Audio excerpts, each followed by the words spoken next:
The first thing is, you gotta believe that change is possible. You have to tell yourself every day, I can change and I will change. I can change and I will change. Louder. I can change and I will change. I still can't hear you. You're an audiobook! BoJack Horseman est une série d'animation américaine ayant débuté sur Netflix le 22 août 2014 et créée par Raphaël Bob Waksberg. Elle raconte l'histoire de BoJack Horseman, un acteur has-been qui avait le rôle principal dans une sitcom il y a plus de 20 ans, alcoolique et dépressif, essayant tant bien que mal d'être heureux dans un monde rempli d'humains et d'animaux anthropomorphes vivant en parfaite harmonie. Ainsi, la série est peuplée de différents personnages hauts en couleur. On compte BoJack Horseman, bien sûr, qui a une tête de cheval, son ex-petite amie Princesse Caroline, qui est également son agent, son meilleur ami Todd, qui squatte sa maison et qui vit de folles aventures en parallèle, Mr. Peanut Butter, la star d'une sitcom actuelle qui cartonne, et Diane, une écrivaine, également la compagne de Mr. Peanut Butter, qui fait son entrée dans la série comme la nègre littéraire de BoJack. Ce dernier n'ayant rien fait depuis les années 90 et à qui on a demandé d'écrire ses mémoires. Tâche qu'il a du mal à achever. Chapter 1. Chapter 1. Chapter... Diane servira de prétexte pour s'initier dans la vie mouvementée de cette ancienne star hollywoodienne et... Attendez, stop. En fait, ce n'est pas Hollywood, c'est Hollywood, sans le D, ce qui est, bon, déjà un film avec Laurence Foresti et Jamel Debbouze, qui, à ma grande surprise, n'a aucun rapport avec la série. On dirait Kirikou! Mais surtout, il s'agit de l'alter ego du vrai Hollywood, parce que BoJack Horseman est une série foncièrement ancrée dans le monde réel et le créateur, Raphaël Bob Waksberg, va utiliser à de nombreuses reprises des éléments de notre monde, de simples clins d'œil, comme une blague sur le film Argo de Ben Affleck. We'll just Argo that shit. What does that mean? Yeah, fake abortion. Movie magic, like in Argo. That is not what happened in Argo. À de véritables caméos comme Zach Braff qui joue son propre rôle, Jessica Biel qui fait preuve de beaucoup d'autodérision, ou encore Margot Martindale, une actrice qui a joué dans Paris je t'aime, Hannah Montana le film, $1 Million Baby, et qui dans la série joue son propre rôle, mais où elle a un petit peu changé. Day 75 at sea. There's a darkness brewing on the horizon. I feel it. But it's hard because we do a lot of jokes about celebrity and pop culture, and sometimes I feel kind of bad because I don't have beef with a lot of these people. On trouve un détournement d'Hollywood, mais pas de la ville de Los Angeles en tant que telle. Le modèle pour le créateur était la série d'animation The Critic, ou en français Profession Critique, qui est un titre moins cool, on est d'accord. Une série se déroulant à New York, aux États-Unis. Ce n'est pas une ville à part, comme peut l'être Springfield des Simpsons par exemple, mais un endroit qui existe. Raphaël Bob Waksberg voulait réellement sentir la ville de Los Angeles dans sa série, tout en ayant la liberté de détourner le petit monde qu'est Hollywood comme il l'entendait. Associé à ce détournement, nous sommes dans un univers où des grenouilles parlent et où des pingouins éditent des livres, donc pour faire comprendre au public qu'il est normal d'être entouré d'animaux divers et variés dans une ville bien réelle, Raphaël Bob Waksberg va saupoudrer sa série de constantes apartés au début de beaucoup de séquences, généralement lors du plan d'exposition, afin de nous montrer une scène de vie banale dans la série, mais qui va être décalée par rapport à notre réalité. Ainsi, on s'habitue à ce décalage sans trop de soucis. Ces plans, qui servent à montrer régulièrement la normalité d'un monde rempli d'animaux, est également un énorme clin d'œil aux sitcoms américaines qui font exactement la même chose, nous montrant des plans d'appartements ou de villes juste avant de commencer la scène. En y réfléchissant bien, BoJack Horseman est même mis en scène comme une sitcom, avec des plans assez basiques, latéraux, loin d'une réalisation particulièrement recherchée. Au fur et à mesure des épisodes, on a réellement l'impression que nous voyons des acteurs jouer dans un studio en 2D. Il y a quelques exceptions, comme l'ouverture du 8e épisode de la saison 2 par exemple, mais globalement, la mise en scène est relativement basique, pour un propos parfois vraiment fort. I know. I mean, I know, but I don't always know, you know? Like sometimes I have this tiny voice in the back of my head that goes like, hey, everyone hates you, and they're not wrong to feel that way. Selon le créateur, cette façon de mettre en scène ces personnages était pour rendre honneur au dessin, créé par son amie qui travaille en tant que directrice artistique et productrice sur la série, Lisa Anna Walt. Ce qui m'a fait me poser la question, pourquoi BoJack Horseman est une série d'animation ?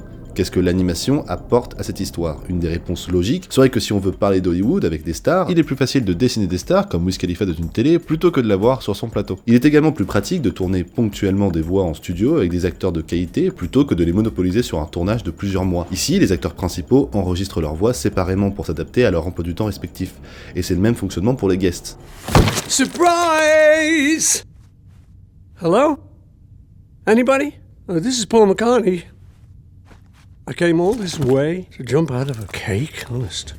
Mais surtout, il y a l'intervention d'animaux anthropomorphes qui seraient fortement complexes à rendre réels, parce que ça, c'est relativement flippant, et ça, c'est relativement cheap. Donc si Raphaël Bob Waksberg a opté pour une série d'animation, c'est afin de pouvoir intégrer des animaux dans sa série avec plus de facilité, un choix qui pose une autre question, Pourquoi des animaux? Il y a de multiples théories sur l'utilité d'intégrer des animaux anthropomorphes, des théories principalement américaines, retenez bien. L'une d'entre elles maintient qu'il s'agirait de définir une identité. Si nous prenons les personnages Mr. Peanut Butter, un chien, et Princesse Caroline, une chatte, leur prénom définirait leur personnalité, à savoir un chien doux et crémeux et une chatte avec une certaine poigne, ce qu'ils sont de la série. De l'autre côté, des personnages comme Diane et Todd, aux prénoms beaucoup plus courts et basiques, sont des personnages humains qui ne savent pas ce qu'ils sont, et la série explore justement le parcours qu'ils empruntent pour se découvrir. I don't know what I am. C'est un concept intéressant qui pourrait être décliné à la totalité des personnages, jusqu'à BoJack Horseman lui-même, se situant au centre de l'attention. Son nom de famille le définit comme un homme-cheval ou un cheval-homme, comme vous voulez, mais son prénom, plus basique, le caractérise comme les autres humains qui ne savent pas qui ils sont. Toute la série, nous le regardons se balancer entre ce qu'il est supposé être, une star dépitée par la vie, et ce qu'il aimerait être, quelqu'un de meilleur. BoJack est-il capable de changer malgré une identité déjà très marquée? Am I just doomed to be the person that I am? The person in that book? It's not too late for me, is it? It's not too late. Diane, I need you to tell me that it's not too late. BoJack, I need you to tell me that I'm a good person. I know that I can be selfish and narcissistic and self-destructive, but underneath all that, deep down, I'm a good person, and I need you to tell me that I'm good. Diane, tell me, please, Diane, tell me that I'm good. Mais en réalité, je pense qu'on peut à peu près inventer tout ce qu'on veut pour justifier ce choix artistique, l'interpréter comme une blague sans importance, un choix métaphysique de poids. Pour ma part, je me fiche des raisons exactes qui ont poussé Raphael Bob Waksberg à mettre en scène des animaux anthropomorphes, et je me contente de faire un parallèle avec un auteur que les Américains ne semblent pas avoir pris en compte, qui est français et que nous connaissons pratiquement tous. Voici Jean de La Fontaine, un poète français du XVIIe siècle très connu pour ses fables que beaucoup d'enfants, moi y compris, ont dû apprendre à l'école. Sa particularité était de critiquer son époque sans pour autant se faire censurer. Et pour arriver à ça, il utilisait des animaux personnifiés. On a donc la cigale et la fourmi, le loup et l'agneau, le corbeau et le renard, bref. Plein d'animaux servant d'acteurs dans des histoires délivrant une morale afin d'instruire les hommes de son époque. Bizarrement, je perçois une même ambition avec la série BoJack Horseman. La série critique l'intégralité du monde qui nous entoure, et ce, en utilisant justement l'alter ego Hollywood pour parler d'Hollywood en tant que concept. On trouve une critique acide des Golden Globes qui donne une récompense à un livre alors que c'est une cérémonie pour les films. Also, my book was not a movie. On trouve également une critique des hommes blancs hétérosexuels qui donnent leur avis sur des sujets ne les concernant pas du tout mais étant cependant certains d'avoir une légitimité à parler, une critique de la politique, une critique des films avec certains clichés comme celui du fameux médaillon qu'on laisse à des jumeaux pour qu'ils se retrouvent des années plus tard, critique des séries, de la télé-réalité, du star system et d'à peu près tout ce qui mérite d'être critiqué actuellement. On trouve même des anticipations sur certains scandales comme les accusations contre une personnalité publique appréciée, accusations que le monde ne prend pas au sérieux parce que justement la personnalité est appréciée. You don't actually believe Hank's innocent, do you? Of course not, but that doesn't matter. You're not gonna beat this guy. Cet épisode, parlant d'accusations, de fausses accusations, de victimes qu'on va faire taire et j'en passe, est sorti en 2015, soit 2 ans avant l'affaire Weinstein qui elle a éclaté en octobre 2017. Hank, I have to ask, did you do it? No, I did not. Well, that's good enough for me. Il y a aussi une violente critique concernant l'avortement, un droit qui est défendu par le personnage de Diane, mais dont la défense est reprise par une pop star qui en fait une chanson prônant l'avortement, alors que justement ce n'est pas du tout ça le sujet.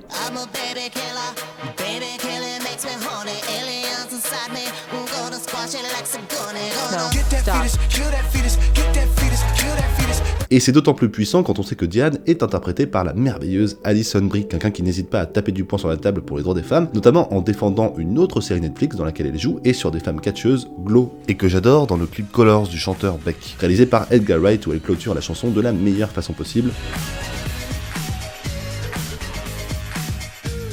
J'adore cette personne, mais je m'égare. En critiquant ouvertement toutes ces choses, BoJack Horseman se détache du genre sitcom qui devrait le décrire, malgré le fait que la mise en scène s'y apparente et qu'on y trouve plein de détails y faisant référence. Sauf que même si la forme y fait référence, la narration, elle, est aux antipodes des sitcoms, étant donné que dans les sitcoms, les conflits et autres problèmes sont réglés assez facilement. Quelques péripéties et on passe à autre chose lors de l'épisode suivant. BoJack Horseman est une série au rythme sériel, autrement dit, les épisodes suivent une continuité. Raphael Bob Waksberg l'a dit lui-même, je ne crois pas aux conclusions et la série ne connaît aucune vraie conclusion. On trouve ce concept même dans les dialogues, parlant constamment du lendemain de la conclusion qui n'est jamais résolu dans la majorité des fictions produites à Hollywood. Closure is a made-up thing by Steven Spielberg to sell movie tickets. It's like true love and the Munich Olympics doesn't exist in the real world. The only thing to do now is just to keep living forward. Cependant, BoJack Horseman va reprendre certains gimmicks au niveau de la structure d'une sitcom classique, comme une scène pré-générique par exemple, pour développer dans son scénario des choses opposées à ce que l'on voit ailleurs, en parlant de thématiques profondes et douloureuses comme la dépression, les addictions et la mort, des thématiques qui ont cependant mis quelques épisodes à arriver sur le tapis.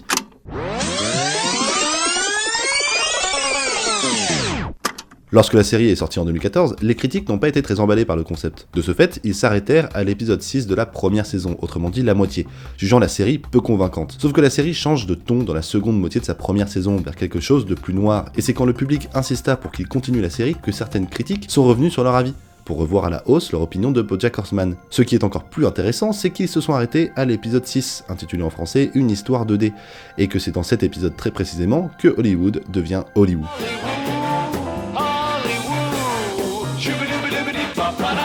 Les saisons suivantes iront toujours plus développer les thématiques noires simplement esquissées dans la première saison, et pour toujours nous emmener encore plus loin. Les premières mauvaises critiques étaient par conséquent tout à fait légitimes, étant donné qu'en tant que sitcom, BoJack Horseman est une très mauvaise série. Mais ce n'est pas une sitcom. What people are responding to is the fact we do take our characters seriously, we take their struggles seriously, which was important to me from the beginning, and that we are not afraid to go to those darker places and show people as they really are and show depression for what it really can be. And I think we're really benefited by, the television model that we're in, that we don't have to resolve everything by the end of the first episode, or the end of any episode. La série raconte l'histoire d'un acteur qui regarde et re-regarde les épisodes de sa gloire passée. Diane entre par cette fenêtre et apprend à connaître BoJack comme ça, et nous aussi. Aussitôt que les choses deviennent sérieuses, nous comprenons que nous sommes embarqués dans un voyage émotionnel, parce que BoJack ne sait pas qui il est. Nous devons le découvrir avec lui. Et la série BoJack Horseman ne sait pas vraiment qui elle est. Elle se développe au fur et à mesure. On the show, we really do like to play with format a lot, and I'm always looking for different ways to tell stories. I mean, really, the beginning of it was I wanted to tell a story about this character and take that character seriously. Avec le temps, on trouve dans la série des épisodes apartés qu'on pourrait presque voir comme des petits courts-métrages d'anthologie. Tout l'épisode dans l'émission de la saison 2, l'épisode futuriste de la saison 4 qui possède une magnifique conclusion sur le divertissement, sur la vie et sur le lien entre les deux. You want to know what I do when I have a really bad, awful, terrible day? What? I imagine my great-great-great-granddaughter in the future talking to her class about me. She's poised and funny and tells people about me and how everything worked out in the end. And when I think about that, I think about how everything's going to work out. Because how else could she tell people? But it's fake. Yeah, well, it makes me feel better. L'épisode dans la tête de BoJack avec ses animations, la discussion profonde entre Princesse Caroline et BoJack, et bien sûr, le meilleur épisode de la série à mon avis, l'épisode 4 de la saison 3, se situant sous l'eau et étant pratiquement muet. La série va toujours plus loin, jusqu'à même continuer à nous jouer des tours dans l'épisode fondé sur un monologue puissant de BoJack lors d'un enterrement, véritable prouesse dans le jeu, l'écriture, la réalisation, tout. So I stopped at a Jack in the Box on the way here, and the girl behind the counter said, "Hiya, are you having an awesome day?" Not, "How are you doing today?" No, "Are you having an awesome day?" Which is pretty shitty because it puts the onus on me to disagree with her. Like if I'm not having an awesome day, suddenly I'm the negative one. Ce type d'épisode m'a fait beaucoup penser à la série créée par Donald Glover, Atlanta, qui, par le biais d'épisodes pouvant presque se regarder sans suivre la série, délivre des petites histoires avec une grande critique sur notre société actuelle. Parce que comme Donald Glover est impliqué dans tout ce qui touche le racisme, et plus globalement la relation qu'a l'Amérique avec ce sujet, Raphaël Bob Westberg est impliqué sur certains sujets de société qu'il n'hésite pas à explorer dans sa série. L'inclusion, la représentation, même dans les coulisses, il tente d'être engagé en veillant par exemple à avoir dans la salle d'écriture autant de femmes que d'hommes. Il n'est pas scénariste de profession et s'est lancé en mettant ce qu'il est. Son œuvre parle d'elle-même et elle trouve son sens toute seule et il laisse ses opinions l'habiter naturellement dans son travail. See, Sarah Lynn? We're not doomed. In the great grand scheme of things, we're just tiny specks that will one day be forgotten. So it doesn't matter what we did in the past or how we'll be remembered. The only thing that matters is right now. This moment.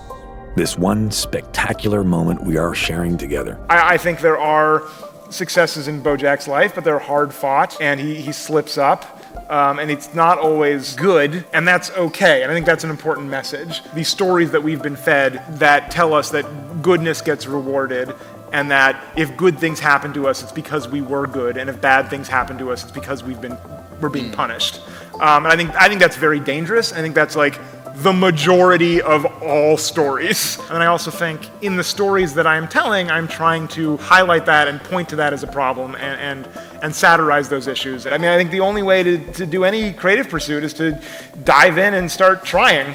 I think if you start a story saying like, I'm gonna make this point about this and really like make people think this, then you're kind of doing backflips and you're working in the wrong direction. I think, at least as far as I work, I think it's better to kind of have like a general idea of the kind of world you want to live in and the kind of stories you want to tell and the general philosophy of the world, and then have it come out naturally as the characters have conversations and not necessarily be precious about like, here's my idea, I gotta cram in somewhere. Okay. Here's the secret to being happy. Oh, I can't wait to hear this. Just pretend you are happy, and eventually you'll forget you're pretending. L'idée de BoJack Horseman est venue lorsque Raphael Wassberg était chez lui, à Los Angeles, dans une grande maison, et pourtant il se sentait seul. Très seul. Il a donc eu l'idée de parler de cette solitude avec pour référence des œuvres comme Louis ou encore Girls, qui sont toutes des séries très personnalisées, servant de portrait pour leurs créateurs et créatrices. Mais surtout, des ovnis dans leur forme comme dans leur fond. Il serait facile de penser que BoJack Horseman, en mélangeant deux tons totalement opposés, appartiendrait au genre de la comédie dramatique. Mais contrairement aux comédies dramatiques, plus classiques, servant à dramatiser des moments drôles, BoJack Horseman se place, en réalité, en tant que drame comique. Ou comme le dit et le pratique si bien Albert Dupontel, le rire vient dans un deuxième temps. Enfin, moi je fais des drames rigolos plus que des comédies. Vous comprenez, c'est très différent.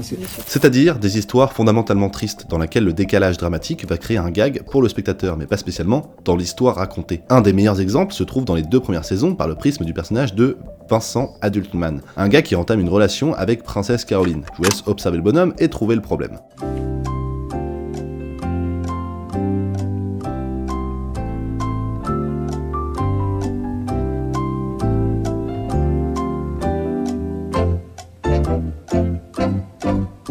Alors déjà, il dit s'appeler Adultman, autrement dit homme adulte. Et nous rigolons parce que c'est assez cocasse que Princesse Caroline ne voit pas qu'elle sort avec 3 enfants superposés. Mais ce qui n'est qu'une blague digne des meilleurs Kid Paddle se résout par une morale assez forte, où nous assimilons, mais surtout comprenons, à quel point le personnage de Princesse Caroline est triste. Elle veut une vie de famille, et elle le veut tellement qu'elle est prête à se mentir à elle-même. Ça, c'est typique des drames rigolos, et la série en est remplie, parce que même quand il s'agit de 3 enfants faisant mine d'être un adulte, on garde l'aspect dramatique de la chose.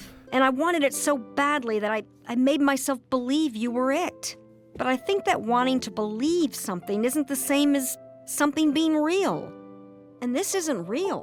La surprise du ton qui varie constamment fortifie l'impact émotionnel chez le spectateur, qui ne s'attend pas à ça. Car je suis sûr que beaucoup de personnes qui cherchent désespérément une vie de famille ont été dans le même déni que Princesse Caroline qui ne cherche plus un rencard. Elle cherche juste à ne pas être seule, et ça, c'est très profond quand ça vient de la part de 3 gamins sous un impair. C'est cette surprise qui donne de la force au propos, et c'est dans ça que certains spectateurs, comme moi, essaient d'y voir de grands messages en élaborant toutes les théories possibles sur tous les sujets, alors que souvent, la solution est bien plus simple que ça, comme celle sur les prénoms évoqués plus tôt par exemple. La théorie des prénoms et du pourquoi du comment il y a des animaux dans la série ne découle pas d'un choix métaphysique, non. L'histoire est telle que Raphael Wassberg avait l'idée d'un concept, celui d'une série parlant de la solitude, et de ce sentiment si particulier. C'est en voyant les dessins de son amie Lisa Anna Walt qu'il décide de lui demander un premier croquis, celui de BoJack, pour qu'il puisse le présenter au producteur. Raphaël voulait travailler avec son ami, et il a adapté sa série pour son ami. Et cette amie, une dessinatrice très anxieuse, dessine régulièrement des animaux anthropomorphes, comme cette bande dessinée western d'une personne à tête de chienne sur un cheval, afin de mettre en scène ses émotions et pouvoir s'en détacher. Les sentiments priment dans son travail, et tous les deux, Raphaël et elle, ont affirmé que le choix d'intégrer des animaux ou des humains dans la série venait d'une envie d'équilibrer le tout, avec autant des uns que des autres. Parfois même les scénaristes, alors qu'ils écrivaient, ne savaient pas s'il s'agirait par la suite d'un animal ou d'un humain, comme ce fut le cas pour le personnage de Sinclair. La série s'est trouvée toute seule par la volonté simple et très primaire du créateur de vouloir travailler avec une amie à lui. L'histoire se cherche constamment entre comédie et tragédie, entre les gimmicks d'une sitcom classique et l'évolution d'un drame profond, tout en se focalisant sur un personnage principal étant lui-même en quête d'identité, à essayer de trouver qui il est, comme c'est très visible dans ce fameux épisode Sous l'eau, où il s'improvise père avec un hippocampe, en anglais Sea Horse, littéralement cheval de la mer. Je vous laisse faire le parallèle. Comme l'a un jour dit Raphael Wassberg, ainsi qu'un autre bonhomme bleu présent dans une autre série, l'existence est une plaie, et on pourrait facilement penser qu'il s'agit d'une série écrite à des fins thérapeutiques, mais en vrai, il est plutôt surpris de voir que sa série parle autant aux personnes dépressives. But I never know, right? Like I always feel like, okay, I feel like we're doing a pretty good job on this show. Like, I feel like these episodes are good. Like, I'm so close to it. Yeah. I also feel like these are terrible. How could anyone like this? We've really fucked ourselves this time. So it's always like a nice surprise. People are like, good job. You know, I think the kind of one of the underlying premises of the show is that, you know, success won't make you happy at all. It'll just make you feel more empty. And I've kind of been surprised to find that, like, oh, actually, it's nice sometimes. Le personnage de BoJack Horseman a de lourds problèmes avec la drogue et l'alcool, oui, mais je pense que son plus gros problème est de ne pas savoir qui il est. Hypnotisé par l'image qu'il renvoie dans une télévision, et ça, pas besoin d'être atteint de la dépression pour avoir ce problème. Si la série commence lors de l'écriture des mémoires de BoJack, je pense que c'est déjà pour introduire le personnage de Diane, qui servira à faire rentrer le public dans sa vie, technique scénaristique que beaucoup de sitcoms ont appliqué, comme dans Friends avec Rachel, How I Met Your Mother avec Robin, Mon oncle Charlie ou Two and a Half Men avec Alan, mais surtout pour se placer dans ce moment crucial où on cherche qui l'on est en essayant de relier les points de notre passé entre eux. Of course, it was impossible to connect the dots looking forward when I was in college, but it was very, very clear looking backwards 10 years later. Again, you can't connect the dots looking forward. You can only connect them looking backwards. So you have to trust that the dots will somehow connect in your future. You have to trust in something, your gut, destiny, life, karma, whatever. Because believing that the dots will connect down the road will give you the confidence to follow your heart, even when it leads you off the well-worn path. And that will make all the difference. C'est Steve Jobs, un des fondateurs d'Apple, qui donne des conseils à des jeunes diplômés. Alors on peut aimer ou détester cette personne, mais je trouve que son propos lors de ce discours est très pertinent. Il leur dit que dans la vie, vous ne réalisez qu'après l'importance de ce que vous avez fait avant, en prenant pour exemple ses cours de calligraphie qui seront très utiles dans le développement des typos Apple, chose qu'il ne savait pas à l'époque, parce qu'à l'époque, il kiffait juste la calligraphie. Avec BoJack Horseman, nous relions les points de la vie passée du protagoniste, et au fur et à mesure des saisons, nous tombons de plus en plus dans le souvenir, dans le passé, dans ce qui a fait ce qu'il est à présent. Cette notion de connecting the dots habite l'intégralité de la série, avec des personnages qu'on aperçoit dans la première saison pour revenir dans la cinquième. Une ville qui n'est qu'un détail avant d'être le lieu principal d'un épisode, et sans compter, pour ceux qui ont suivi la série, ce gag. The only hope for rescue would be if someone had an enormous quantity of spaghetti strainers just sitting around the house. But that person would also need access to a fleet of drivers to transport said spaghetti strainers. And in order to strain the spaghetti fast enough, the drivers would also need to be incredibly strong swimmers. Like, just as an example, hot, sexy killer whales. Is there such a savior who could possibly fit that ridiculously specific set of criteria? Parce que peut-être que l'alcoolisme et la dépression ne sont pas des sujets si universels que ça, mais ce qui est universel, c'est la recherche de soi, et la tristesse qu'il y a à lutter pour se trouver et à être capable de se regarder en face. Savoir ce qu'on veut faire comme filière scolaire, à savoir quel emploi on veut occuper, savoir si on veut s'engager avec quelqu'un ou bien rester seul pendant un moment. BoJack Horseman parle de doute, et en mettant en scène des animaux anthropomorphes, il met de côté l'identification physique, parce que personne n'a la tête d'un cheval avec le corps d'un homme, enfin, je crois pas, pour que l'identification soit fondée sur les émotions, et dans tout ça, on trouve la plateforme idéale Netflix qui permet de ne pas subir l'attente d'une semaine après l'autre et de justement consommer à sa manière la série, la digérer à notre rythme. Raphaël Bob Wassberg a d'ailleurs expliqué qu'il pitchait les saisons en entière et que lors du pitch original, il n'avait pas vendu son projet comme c'était un bon projet, mais bien comme si c'était un bon projet pour Netflix. Ainsi, grâce à cette plateforme, il n'a pas à connaître l'audience, il ne cherche ni à savoir qui regarde, combien de personnes regardent ou encore s'il doit changer quelque chose. Il écrit ce qu'il veut écrire en menant la série où elle doit être menée. Chose beaucoup plus difficile sur une chaîne de télévision classique avec la guerre des audiences et des annonceurs. Il veut reposer sur des arcs de saison et se refuse à travailler comme certaines séries d'animation qui font parfois un épisode par semaine. Dans la vie, les choses les plus marrantes peuvent arriver dans les moments les plus sérieux, et les choses les plus tristes peuvent arriver dans les moments les plus drôles. La vie est une suite d'événements qui nous forgent. Les épisodes apartés sont ces événements, et même s'il est normal de s'identifier à ce que vit BoJack Horseman pour plein de raisons très différentes, il n'est pas bon de se laisser aller pour devenir BoJack Horseman. You can't keep doing this! You can't keep doing shitty things and then feel bad about yourself like that makes it okay! You need to be better! I know, and I'm sorry. But it's not about judging. I don't think of the show as very judgmental. I try to kind of show all sides of these characters, and I'm not going to tell you here are the good guys and here are the bad guys. I want you to make your own decisions, and you can kind of decide. BoJack Horseman est le problème de sa propre vie, et c'est à lui et lui seul de changer. On ne lui donne pas de mode d'emploi, comme la série ne nous dit pas quoi faire. Elle nous dit juste qu'il faut agir, que ce n'est pas sain pour soi, comme pour les autres, d'être comme ça. Selon moi, parler de BoJack Horseman ne s'agit pas seulement d'élaborer des grandes théories parce que son créateur explique tous ses choix, conscients ou inconscients. Mais il est important de mettre en perspective ces théories recherchées qui peuvent partir un peu loin avec les réelles ambitions de Raphaël Bob Wassberg pour comprendre la finalité de ce que BoJack Horseman essaie de nous dire. On doit évoluer pour apprendre à mieux vivre, on doit se faire soigner pour guérir, on doit changer pour éventuellement se trouver. Et potentiellement enfin aller mieux. En tant qu'humain, en tant que cheval ou en tant que société. À partir de là, y a plus qu'à. It gets easier. Huh? Every day it gets a little easier. Yeah? But you gotta do it every day. That's the hard part. But it does get easier. Okay. Sleeping late, another day. Oh, what a wonder, oh, what a waste. It's a Monday, it's so mundane. Merci beaucoup d'avoir suivi cette vidéo, j'espère au moins qu'elle vous aura plu. Si elle vous a plu, vous pouvez montrer votre enthousiasme avec un pouce en l'air, c'est une seconde et ça m'aide énormément. Vous pouvez aussi commenter, dire ce que vous en avez pensé, et aussi partager la vidéo pour les gens qui aiment BoJack Horseman et qui n'ont pas vu la vidéo. Je ne sais quoi, vous savez parfaitement ce qu'il faut faire. Je vous fais confiance, en tout cas j'espère que cette vidéo vous aura plu. Ça a pris pas mal de temps, ça m'a pris plusieurs mois à élaborer le pataquès. En plus c'était une vidéo très longue, de 25 minutes. Avant ma plus longue c'était celle sur RL3 de 18 minutes. Et c'était pas mal de faire une vidéo longue, mais je pense qu'il y a encore quelques petites maladresses que je n'ai pas encore remarquées, que je vais sûrement remarquer dans un mois ou deux. Donc désolé d'avance si vous trouvez des petites maladresses, j'ai vraiment fait de mon mieux. En tous les cas, on peut pas faire une vidéo parfaite, mais bon, j'espère au moins que celle-ci vous aura plu et que ça n'a pas été trop chiant. Sachez que pour toutes les personnes qui me soutiennent sur Tipeee, donc qui ont donné 1 euro, 2 euros, 3 euros, 5 euros, 50 euros, je ne sais pas. Déjà merci beaucoup, c'est hyper sympa. Et si vous ne me soutenez pas sur Tipeee mais que vous avez envie, sachez que mon Tipeee est ouvert, lien dans la description, boum. Et en plus il y a des contreparties, donc checkez vos mails. J'ai fait une version de cette vidéo, donc sur BoJack Horseman, avec mes commentaires, donc des commentaires audio. C'est la contrepartie que j'ai trouvée, c'est la meilleure façon pour moi de vous remercier de me suivre. Et en gros je vous explique un petit peu comment les idées viennent, comment j'en suis arrivé à faire cette vidéo. Pourquoi telle animation, pourquoi je dis ça, pourquoi c'est structuré comme ça. Je dis aussi des petites choses que j'ai pas pu caler dans l'analyse, donc des petites anecdotes. Voilà, donc, et ça va être tout le temps. Donc pour toutes les prochaines vidéos qui arriveront bien plus vite que celle-ci, il y aura à chaque fois une version avec des commentaires audio, donc de Bibi. Et j'espère vraiment que ça vous plaira. Vous pouvez me dire dans ces commentaires-là, dans les commentaires de la vidéo, le lien de la vidéo que vous avez par rapport à Tipeee, ce que vous en pensez.